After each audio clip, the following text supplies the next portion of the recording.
तो आज हम लोग क्लास 10th का मैथ्स का एक चैप्टर शुरू करने जा रहे हैं, ट्रिग्नोमेट्री। ट्रिग्नोमेट्री के बारे में सबसे पहले डेफिनेशन जान लेते हैं कि आखिर ट्रिग्नोमेट्री आखिर है क्या। ट्रिग्नोमेट्री को डिफ़ाइन किया गया है कि ट्रिग्नोमेट्री एक ऐसा ब्रांच है मैथमेटिक्स का जिसमें हम लोग स्टडी करते हैं relationship between sides, specially sides and acute angles of a right triangle. It is the branch of mathematics in which we study about the relationship between the sides and acute angles of a right triangle. कि अगर कोई right triangle है, right angle कहते थे कि जिसका एक angle right angle होता था। राइट एंगल कहने का मतलब है जिसका एक एंगल होता था 90 डिग्री का। तो अगर कोई ऐसा ट्रायंगल है जिसका एक एंगल 90 डिग्री का होता था, उसमें बाकी के जो दोनों एंगल्स होंगे वो एक्यूट एंगल्स होंगे, क्योंकि बाकी के जो दोनों एंगल्स हैं बच गए। Suppose in this figure triangle ABC में एंगल A का और दूसरा एक और एंगल बच गया C का, इन दोनों का जो सम होगा वो हो जाएगा 90 डिग्री। ऐसा क्यों हो जाएगा? क्योंकि अकेले एंगल B जो है वो कितने डिग्री का है? तो 90 डिग्री का है। इसलिए बाकी के जो दोनों एंगल बच गए, एंगल A और एंगल C, इन दोनों का सम 90 का होगा। और अगर सम 90 का है तो इसका मतलब है दोनों जो एंगल हैं वो 90 से लेस हैं, यानी कि एक्यूट एंगल्स हैं। तो जो एक्यूट एंगल्स होते हैं किसी भी राइट एंगल ट्रायंगल में दोनों, और बाकी के जो तीन साइड्स बच गए उनके बीच का जो रिलेशनशिप होता है उसी के बारे में हमको स्टडी करना होता है ट्रिग्नोमेट्री में। इसमें कुछ हम लोग को आगे चल कर के कुछ सिंबल्स का जिक्र आएगा, इसलिए पहले उन सिंबल्स के बारे में जान ले रहे हैं। जैसे कि आप जूनियर क्लासेज में क्लास 9th में आप पढ़ के आए होंगे कुछ सिंबल्स, जैसे कि अल्फ़ा हो गया, बीटा हो गया, गामा हो गया। उसी प्रकार के कुछ लेटर्स हैं, सिंबल्स हैं। दो और आपको जानना पड़ेगा इस चैप्टर में। एक तो हो गया थीटा। थीटा को लिखा कैसे जाता है? तो हम लोग सर्कल बना करके उसके बीच में ऐसे कॉर्ड के जैसा ड्रॉ कर देते हैं। This is read as theta, इसको थीटा पढ़ा जाता है। और दूसरा जो हो गया वो होता है फाई। फाई होता है कि अगर एक सर्कल बना के ऐसे सेकेंड की तरह ड्रॉ कर दिया जाए तब हम लोग इसको बोलते थे फाई। यहाँ तक कि I just tell you story, this is not a story, an incident. हमारे होम टाउन के पास एक टेलर हुआ करता था, जिसका जो पढ़ा लिखा था, जो टेलर था वो, तो अपने दुकान का नाम रखा था, that was, I am just writing it for you on the screen. This was like hi and fi, hi fi tailors. But हम लोग को लगता था कि हाई क्यू टेलर्स लिखा हुआ है इन माई चाइल्डहुड। लेटर बहुत समय के बाद पता चला कि एक्चुअली वो कहना चाहता था हाई फाई टेलर। बेसिकली कहने का मोरल ऑफ द स्टोरी है कि this symbol is read as phi. ये थीटा और फाई है क्या, इसके बारे में जान लेते हैं कि थीटा और फाई है क्या। तो थीटा और फाई जो है यह जस्ट ग्रीक लेटर्स हैं। जिस तरह से हम लोग नंबर्स को एक्स एज्यूम कर लेते थे, वाई एज्यूम कर लेते थे, उसी प्रकार से ट्रायंगल्स में एंगल्स जो होंगे एक्यूट एंगल्स, उसको हम लोग थीटा डिग्री से डिनोट कर सकते हैं या फाई डिग्री से डिनोट कर सकते हैं। We can also use the letters alpha, beta and gamma, even X Y. But basically ज़्यादातर in most of the times में क्या होगा क्वेश्चन में कि जो एंगल्स डिनोटेड होंगे वो इधर थीटा से होंगे, इधर फाई से होंगे। तो ये दो हम लोग पढ़ लिए कि थीटा और फाई क्या होता है। नेक्स्ट हम लोग को जानना है कि sides of a right triangle, किसी राइट ट्रायंगल्स के साइड्स कौन कौन से होते हैं। तो अभी मैंने एक ट्रायंगल लिया है ABC। This is a triangle ABC। Triangle ABC के जो अगर तीन साइड्स देखे जाएं तो AB को बोला जा रहा है परपेंडिकुलर, BC को बोला जा रहा है बेस, और AC को बोला जा रहा है hypotenuse. But what happens when, अगर हम इसी ट्रायंगल को जस्ट रोटेट कर दें, AB वाले पार्ट को नीचे लेके आ जाएं और BC वाले पार्ट को ऊपर ले जाएं, तो जो दोनों फिगर बना है बस सेम फिगर है, रोटेटेड है बस। तो इसमें हम लोग क्या देख रहे हैं कि अब इस वाले फिगर में परपेंडिकुलर तो कहना पड़ेगा BC को, बेस कहना पड़ेगा AB को। इस वाले फिगर में क्या था, इस वाले फिगर में परपेंडिकुलर कौन था, तो AB लग रहा था, बेस कौन लग रहा था, तो BC लग रहा था। कहने का मतलब ये हुआ कि परपेंडिकुलर और बेस दोनों तो फिक्स ही नहीं है, परपेंडिकुलर और बेस तो कोई भी हो सकता है। तो आखिर डिसाइड कैसे होगा कि किसको बोलेंगे परपेंडिकुलर और किसको बोलेंगे बेस? हाइपोटेनस में तो कन्फ्यूजन नहीं होता है। हाइपोटेनस को हमेशा बोला गया है कि साइड अपोजिट टू 90 डिग्री। जो 90 degree, suppose this is angle B, 90 degree का है, इसके सामने वाला जो साइड है AC, ये कहलाएगा हाइपोटेनस। इस ट्रायंगल में भी यही चीज़ हो जाता कि एंगल बी के सामने वाला साइड जो है ए हो जाता, 90 डिग्री के सामने वाला साइड हो जाता हाइपोटेनस, बोले तो AC। बट हम लोग को कन्फ्यूजन होता है किसमें, तो बेस में और परपेंडिकुलर में। तो आपको बस याद क्या रखना है कि जब भी हम लोग बेस या परपेंडिकुलर डिसाइड करते हैं तो बेस या परपेंडिकुलर हमेशा देखा जाता है किसी एंगल के लिए, कि आखिर हम लोग किसके लिए चल रहे हैं। Just for an example, suppose I have written on your screen a number, this is 6, but what happens कि अगर हम इसको दूसरी तरफ से देखें तब तो देखने में लगेगा उधर से कि 9 लिखा हुआ है, तो इसको हम 6 भी बोल सकते हैं, उधर से देखने पर 9 भी बोल सकते हैं। तो कहने का मतलब हुआ कि ये डिपेंड कर रहा है कि 6 है कि 9 है, कि हम देख किसके रेस्पेक्ट में रहे हैं, कहाँ से देख रहे हैं। इन द सेम वे जो बेस और परपेंडिकुलर होता है किसी भी राइट ट्रायंगल में, डिपेंड करता है कि हम किसके लिए देख रहे हैं। इस ट्रायंगल में हम लोग देख रहे थे थीटा के लिए, बोले तो एंगल C के लिए, तो एंगल C के लिए बेस हो जाएगा BC और परपेंडिकुलर हो जाएगा AB। इसके लिए मैंने नोट में नीचे लिख दिया है कि 90 डिग्री के सामने वाला हमेशा होता है हाइपोटेनस, इसमें तो किसी को कन्फ्यूजन नहीं होता है। आपको एक और चीज़ याद रखना होगा कि side opposite to acute angle, मैं फिर से हाईलाइट कर रहा हूँ इसको, कि side opposite to acute angle, कोई एक्यूट एंगल के सामने वाला जो साइड होगा किसी राइट ट्रायंगल में, that will be called as perpendicular. मतलब कि अगर हम इस ट्रायंगल में चल रहे हैं किसके अनुसार, तो थीटा के अनुसार चल रहे हैं, एंगल C के अनुसार, तो एंगल C के सामने वाला साइड है कौन सा, एंगल C के सामने साइड है AB, तो एंगल C के लिए परपेंडिकुलर हो जाएगा AB। लेकिन इस ट्रायंगल में देखा जाए तो एंगल C के लिए परपेंडिकुलर इसमें भी हो जाएगा AB। एंगल A के लिए परपेंडिकुलर कौन हो जाएगा, तो एंगल A के सामने कौन है, एंगल A के सामने है BC, तो एंगल A के लिए परपेंडिकुलर हो जाएगा BC। तो यहाँ पर आपके लिए नोट्स में मैंने लिख दिया है, पहले आपको क्लियर कर लेना होगा कि किसको परपेंडिकुलर बोलते हैं और किसको बेस बोलते हैं। तो जब भी परपेंडिकुलर या बेस आपको समझना हो तो सबसे पहले देखना होगा कि किस एंगल के लिए पूछा जा रहा है। जिस एंगल के लिए पूछा जा रहा है उसके सामने वाला साइड हमेशा होगा परपेंडिकुलर, जिस एक्यूट एंगल के लिए बात किया जा रहा है। और जिसमें एंगल लाई करता है, मैंने एक चीज़ लिख दिया है कि acute angle lies in base, कि एक्यूट एंगल जो लाई करता है वो बेस में लाई करता है। यानी कि जिसमें वो एक्यूट एंगल जिस साइड में रहा होगा, एक तो डेफिनेटली रहा होगा हाइपोटेनस और दूसरा जो साइड रहा होगा वो रहा होगा बेस। मतलब कि आपको याद रखना है कि एक्यूट एंगल हमेशा लाई करता है बेस में। जैसे कि एग्जाम्पल के तौर पे अगर देखा जाए तो मैं एक फिगर लिया हूँ यहाँ पर ट्रायंगल ABC का। ABC में अगर हम लोग चलते हैं, बात करते हैं किसके लिए, तो एंगल A के लिए। एंगल A के लिए अभी अगर बात किया जाए तो एंगल A के सामने वाला साइड कौन सा दिख रहा होगा आपको, BC। तो हम लोग कह सकते हैं कि जो BC होगा, BC will be perpendicular, BC perpendicular होगा। किसके लिए BC परपेंडिकुलर होगा, BC परपेंडिकुलर होगा एंगल A के लिए। एंगल A के लिए BC परपेंडिकुलर कहलाएगा। और एंगल A किस साइड में लाई कर रहा है, तो एंगल A लाई कर रहा है AB साइड में, यानी कि AB कहलाएगा बेस। और 90 के सामने वाला जो होता है हाइपोटेनस, हो तो ऑलवेज होता है। लेकिन अगर इसी ट्रायंगल में अगर हम लोग चलते हैं एंगल C के लिए, तो एंगल C के लिए ज़रा सा बात कर लिया जाए। इस एंगल C के लिए इसी ट्रायंगल में अब जो बेस होगा वो BC नहीं अब जो बेस होगा अब वो कौन हो जाएगा, तो BC हो जाएगा। पहले जो बेस था एंगल A के लिए जो बेस था वो AB था, लेकिन एंगल C के लिए जो बेस है वो BC है। इन द सेम वे जो एंगल A के लिए जो परपेंडिकुलर था, एंगल A के सामने वाला साइड था BC, लेकिन एंगल C के लिए परपेंडिकुलर कौन होगा, तो एंगल C के सामने वाला साइड, एंगल C के सामने साइड आपको कौन सा दिखता है, तो एंगल C के सामने साइड है AB, यानी कि एंगल C के लिए जो परपेंडिकुलर हो जाएगा वो हो जाएगा AB।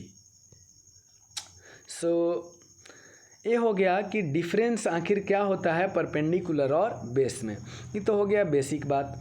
अब हम लोग आते हैं टी रेशियोज। टी रेशियोज कहने का मतलब होता है ट्रिगोनोमेट्रिक रेशियोज। ट्रिगोनोमेट्रिक रेशियोज कहने का मतलब हुआ कि जो हम लोग रिलेशनशिप निकालेंगे, किसका रिलेशनशिप निकालने वाले हैं, तो रिलेशनशिप निकालने वाले हैं साइड्स का। तो कितना मैक्सिमम रिलेशनशिप पॉसिबल है, चूँकि हमारे पास कितने साइड्स हैं, तो एक साइड है P, दूसरा साइड है B और तीसरा साइड है H।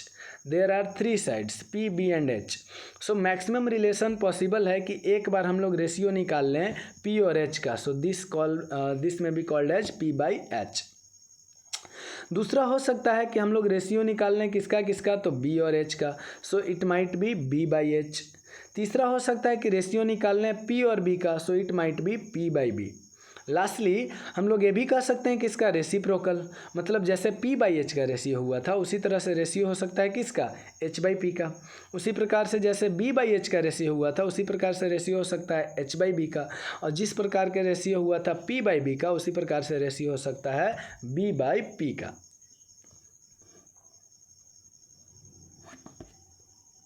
One sec.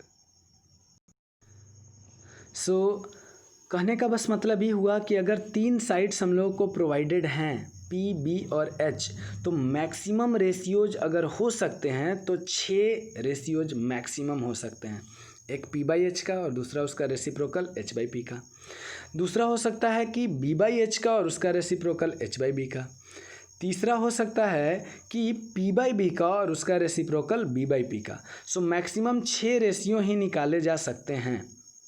इसके अलावा तो कोई और रेशियो पॉसिबल नहीं है क्योंकि साइड्स हमारे पास मात्र हैं 3, P, B और H। इसके बाद इन 6 रेशियो जो टर्म्स हुए हमको, जिसमें सिर्फ साइड्स और साइड्स का रेशियो निकाला गया है, क्या इनका कोई नाम दिया गया होगा?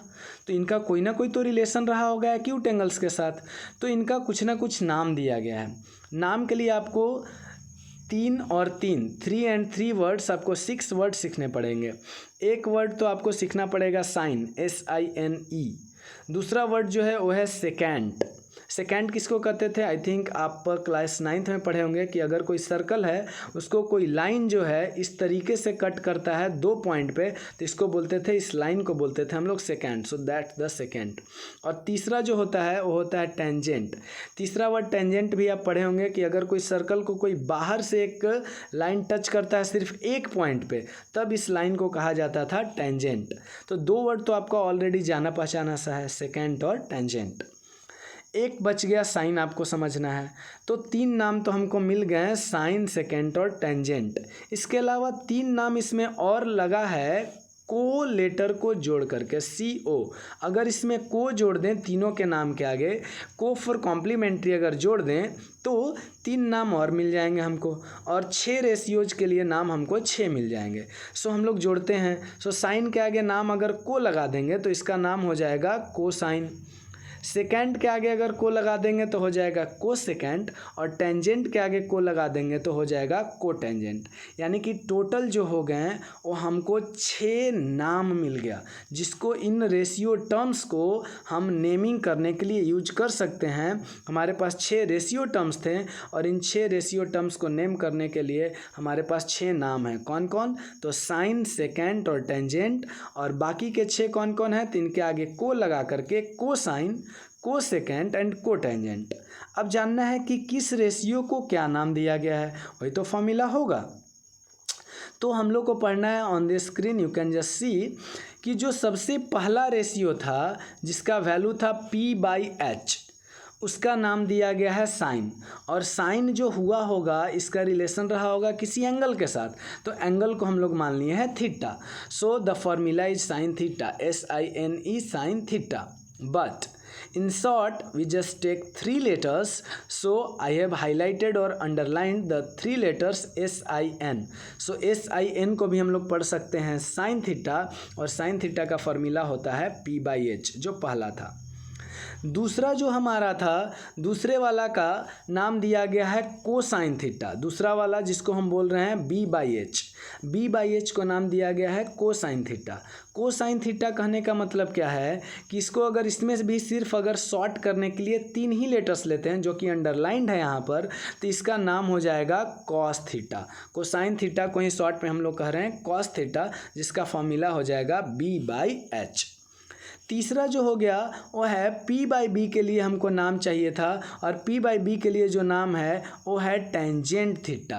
टेंजेंट थीटा जिसको हम लोग इन शॉर्ट अगर बोलना चाहें 3 लेटर्स से, तो इसको हम लोग बोल सकते हैं tan theta. So we got the formula of tan theta as P by B, and tan theta का पूरा नाम हो जाएगा टेंजेंट थीटा।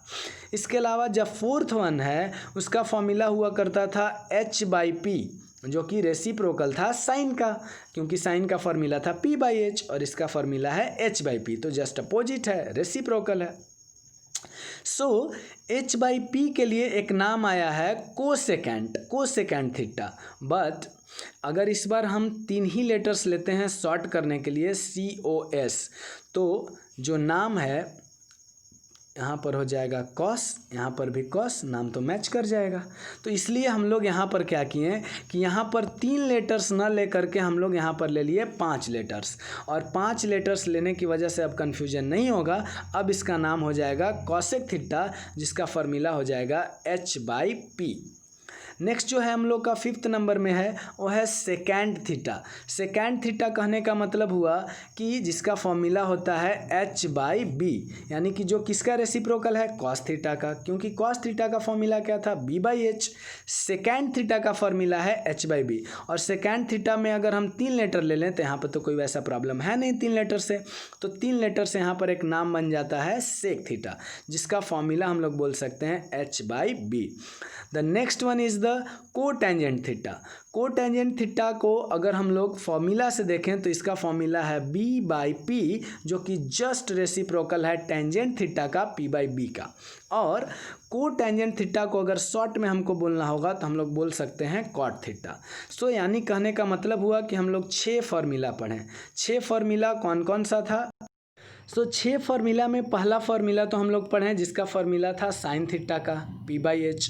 दूसरा फार्मूला पढ़ें कॉस थीटा का बी बाई एच, और तीसरा फार्मूला पढ़ें टैन थीटा का P by B. 4th number पे था कॉसेक थीटा जिसका फार्मूला है H by P. 5th number पे है सेक थीटा जिसका फार्मूला है एच बाई बी, और लास्टली 6th नंबर पे है कॉट थीटा जिसका फार्मूला है बी बाई पी। अगर आपको फार्मूलाज को मेमोराइज करना है तो इसका बहुत आसान सा तरीका क्या है कि आप बस इस सीक्वेंस को याद रख लें। सीक्वेंस बोले तो साइन कॉस टैन को एक साथ बोलें और कॉसेक सेक कॉट को एक साथ बोलें।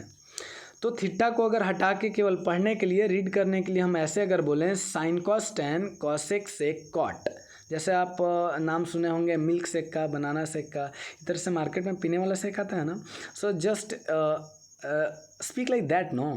सो इसको हम लोग तीनों को एक साथ बोल सकते हैं साइन कॉस टैन, और इसको बोल सकते हैं cosec sec cot, just like milk shake, just make it rhyme, cosec sec cot, sine cos tan and cosec sec cot. So इससे इस सीक्वेंस में याद करने से पहला फ़ायदा तो ये हो गया कि अगर हमको इन तीनों का साइन कॉस टैन का अगर फॉर्मूला याद हो गया तो हमको इन तीनों का रेसिप्रोकल से कॉसेक सेक और कॉट का फॉर्मूला याद हो जाएगा। और जब when I was student, so my teacher, हमारे जो मैथ्स के टीचर थे, उन्होंने बोला था कि अगर साइन थीटा कॉस थीटा और टैन थीटा जिसका पूरा पूरा नाम याद हो गया अगर आपको, तो इसका फॉर्मूला अगर आपको याद करना है तो इसके लिए उन्होंने एक फ़नी सा तरीका बतलाया था याद करने के लिए। So I would also like to tell you that funny way to memorise. So उन्होंने बोला Pandit Badri Prasad, I have written on the screen, Pandit Badri Prasad, just a random name, by Hari Hari बोल, it's just a random name। So Pandit Badri Prasad by Hari Hari बोल, first letter सबका हम highlight कर दिए हैं। इसका मतलब क्या है कि जो पहला जो लेटर है इसका वो है P बाई एच, जो कि फॉर्मूला हो गया साइन थीटा का। दूसरा जो है इसका लेटर है B बाई एच, जो कि फॉर्मूला हो गया कॉस थीटा का। और तीसरा जो इसका लेटर है, पहला लेटर, वो है पी बाई बी, और जिसका फॉर्मूला हो जाएगा टैन थीटा। अगर आपको पहला सीक्वेंस याद है साइन कॉस टैन और दूसरा सीक्वेंस याद है कॉसेक सेक कॉट, तो आपको ये भी याद रहेगा कि साइन का रेसिप्रोकल था cosec. So if you have memorise the formula of sine theta equals to P by H, you can just find the formula of cosec theta as H by P. अगर आपको याद हो गया कि cos theta का formula B by H है, तो आप याद कर सकते हैं सेक थीटा का फॉर्मूला, क्योंकि सेक जो है वो कॉस का रेसिप्रोकल है, सेक का फॉर्मूला हो जाएगा एच बाई बी। तीसरा, अगर टैन का फॉर्मूला अगर आपको याद हो गया पी बाई बी, तो आपको याद करने का ज़रूरत नहीं पड़ेगा कॉट थीटा का फॉर्मूला, जो कि जस्ट इसका रेसिप्रोकल है। बस आपको याद करना पड़ेगा कि कौन किसका रेसिप्रोकल है। तो टैन का रेसिप्रोकल है कॉट, इसका फॉर्मूला हो जाएगा पी बाई बी का reciprocal B by P. So reciprocal याद करने का भी तरीका हम आपको बतलाएं कि एक सीक्वेंस याद रखिए साइन कॉस टैन का, और दूसरा सीक्वेंस याद रखिए कॉसेक सेक कॉट का। पहले वाला इधर से इसका रेसिप्रोकल, पहले वाला इधर से दूसरे वाले का रेसिप्रोकल, दूसरे वाला तीसरे वाले का रेसिप्रोकल तीसरे वाला, यानी कि साइन का रेसिप्रोकल कॉसेक, कॉस का रेसिप्रोकल सेक और टैन का रेसिप्रोकल कॉट। जब हमको मेमोराइज करना था एज ए स्टूडेंट, सो हम इस फॉर्मूला को कैसे याद किए थे? हमने पंडित बद्री प्रसाद भाई हरी हरी बोल के नहीं याद किया था। बचपन में आपको के फॉर क सिखाया जाता होगा नेम लिखने के लिए, नेम को स्पेल करने के लिए। So similarly if I just ask you, so प फ ब भ, अगर इसको अगर हम बोलें कि इंग्लिश में कैसे लिखा जाता था, so you can just answer it P for प, पी एच फॉर फ, बी फॉर ब एंड बी एच फॉर भ। यहाँ पर दो ऐसे लेटर्स हैं जो सिंगल हैं और बाकी के जो दो ऐसे हैं जो कि पेयर में हैं। बस आपको याद रख लेना है कि जो पहला पेयर वाला है, यानी कि जो फ के लिए आया है पी बाई एच, वो हो जाएगा फॉर्मूला, बस बाई लगा दीजिए इसके बीच में साइन थीटा का। दूसरे के लिए मैंने याद कर लिया था कि दूसरा जो पेयर है वो भ का है, यानी कि बी बाई एच, और फॉर्मूला हो जाएगा कॉस थीटा का। और जो पेयर में नहीं हुआ वो बच कौन गया, तो प का इंग्लिश पी और ब का बी, यानी कि पी बाई बी, वो बच गया किसके लिए, तो टैन थीटा के लिए। मतलब आपको जस्ट 3 वर्ड्स आपको याद रख लेने थे। 3 वर्ड्स नहीं, 3 लेटर्स कहिए। कि पहला तो साइन के लिए आपको एक लेटर याद कर लेना था कि इसके लिए याद कर लेना था फ बोले तो पी एच फॉर फ, that is P by H. Cos के लिए एक लेटर याद कर लेना था भ, यानी कि बी एच फॉर भ, यानी कि बी बाई एच। और टैन के लिए जो बच गया पहला लेटर और तीसरा लेटर प फ ब भ म का, सो प के लिए p और ब के लिए b। So this is not the method, this is just the way how to memorize in your mind the formulas. कैसे आप इसको स्टोर कर सकते हैं। You can also find the other ways to memorize, to learn them. अगर आपको directly याद हो जाता है तो और भी अच्छी बात है, अगर आपको नहीं याद होता है तो इन कुछ मेथड्स का प्रयोग आप कर सकते हैं अपने दिमाग में बात को याद रखने के लिए। इसके बाद जो नेक्स्ट हम लोग को पढ़ना है वो पढ़ना है रेसिप्रोकल्स। अभी जस्ट हम लोग बात किए हैं रेसिप्रोकल्स के बारे में कि साइन का जो रेसिप्रोकल था वो कौन था, तो कॉसेक था। साइन का रेसिप्रोकल हो जाएगा कॉसेक थीटा। ऐसा क्यों है, क्योंकि हम लोग अभी पढ़े थे कि साइन का फॉर्मूला है पी बाई एच और कॉसेक का फॉर्मूला है H by P. So sine का रेसिप्रोकल हो गया कॉसेक थीटा। दूसरा, कॉस का रेसिप्रोकल कौन हो जाएगा, तो सेक थीटा। क्यों, क्योंकि कॉस का फॉर्मूला था बी बाई एच और सेक का फॉर्मूला होता है एच बाई बी। तो अगर कॉस का फॉर्मूला बी बाई एच है और सेक का फॉर्मूला एच बाई बी है, तो इसका मतलब दोनों एक दूसरे के लिए रेसिप्रोकल हैं। दोनों एक दूसरे के लिए रेसिप्रोकल कहने का मतलब कि अगर कॉस का रेसिप्रोकल है सेक, तो सेक का भी रेसिप्रोकल हो जाएगा कॉस। अगर उसी प्रकार से टैन का जो रेसिप्रोकल है कॉट, तो कॉट का भी रेसिप्रोकल हो जाएगा टैन, क्योंकि टैन का फॉर्मूला होता था पी बाय बी और कॉट का फॉर्मूला होता था बी बाय पी। तो दोनों एक दूसरे का है रेसिप्रोकल। और हम लोग एक और चीज़ जानते थे कि अगर किसी दो रेसिप्रोकल्स में, जैसे सपोज एक नंबर हम ले लिए, एक फ्रैक्शन ले लेते हैं, on the screen I have written 2/3 और इसका रेसिप्रोकल कौन हो जाएगा, तो इसका जस्ट अपोजिट कर दीजिए 3/2। अगर इन दोनों नंबर में हम मल्टीप्लाई कर लें, if you multiply 2/3 and 3/2 which are the reciprocals of each other, so what will be obtained, so 2 से 2 कैंसिल हो गया, 3 से 3 कैंसिल हो गया और हमको बच गया 1।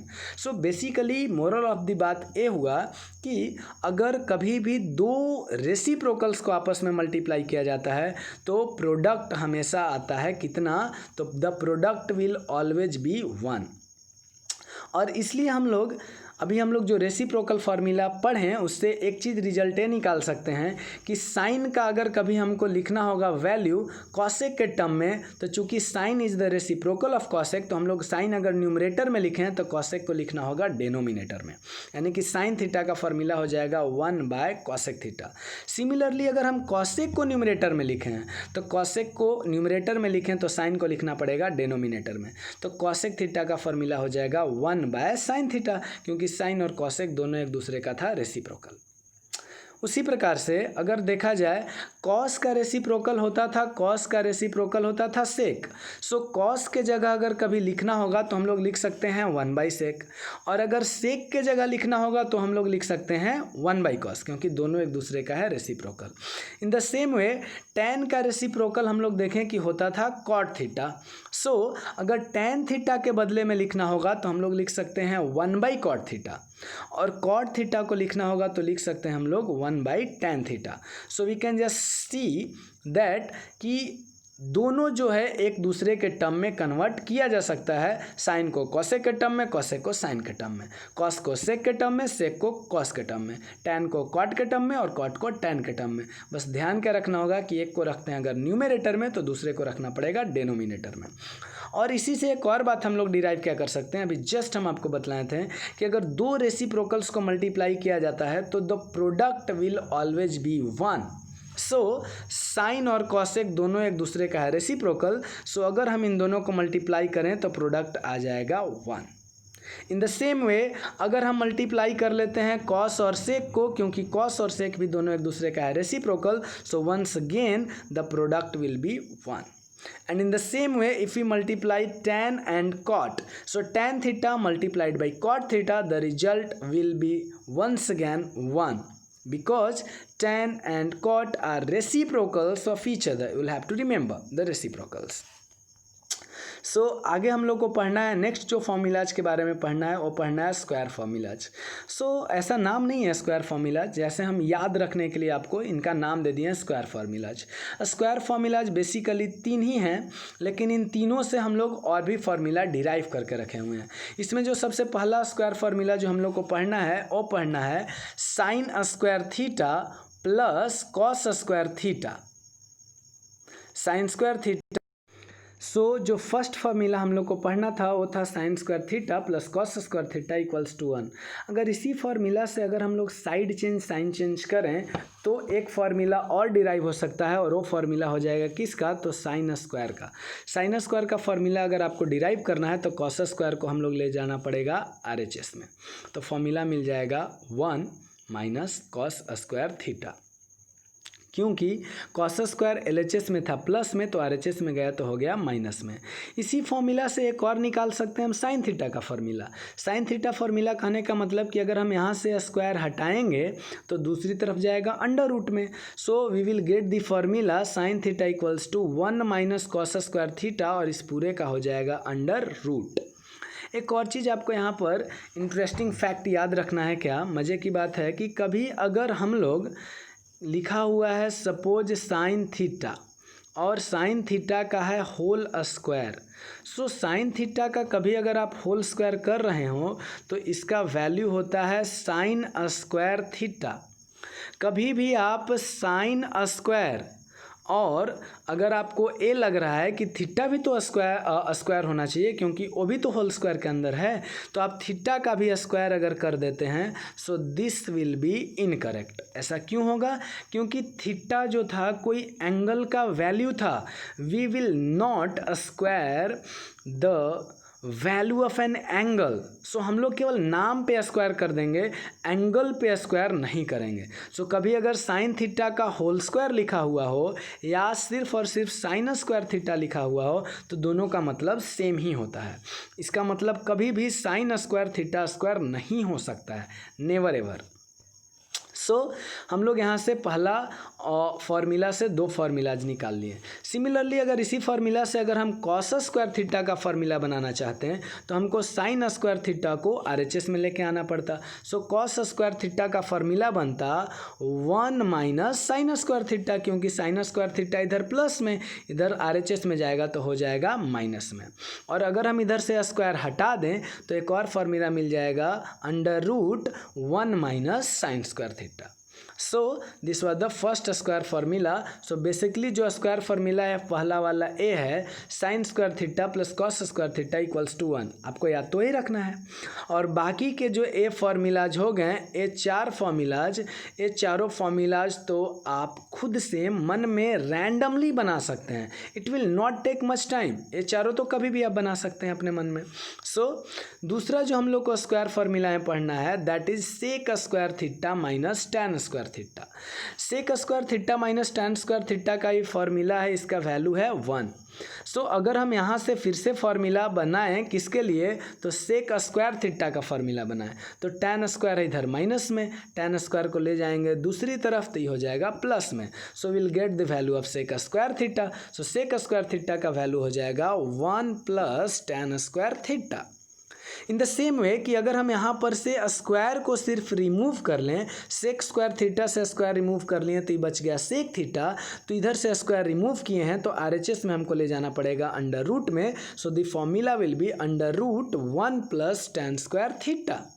सो सिमिलरली अगर हम यहाँ से इस फार्मूला से जो 1 प्लस टैन स्क्वायर वाला फार्मूला है, अगर इस फार्मूला से हम फार्मूला बनाना चाहें किसके लिए, तो टैन स्क्वायर थीटा के लिए, तो टैन स्क्वायर थीटा को इधर रहने दीजिए और 1 को ले जाइए LHS में, क्योंकि जिसका फार्मूला बनाते हैं उसको हमेशा पॉजिटिव किया जाता है। हम यहाँ से अगर फार्मूला बनाएंगे टैन स्क्वायर का तो टैन स्क्वायर का फार्मूला नहीं बनेगा, माइनस टैन स्क्वायर का बन जाएगा। टैन स्क्वायर को हमको इधर RHS में लाना ही पड़ेगा।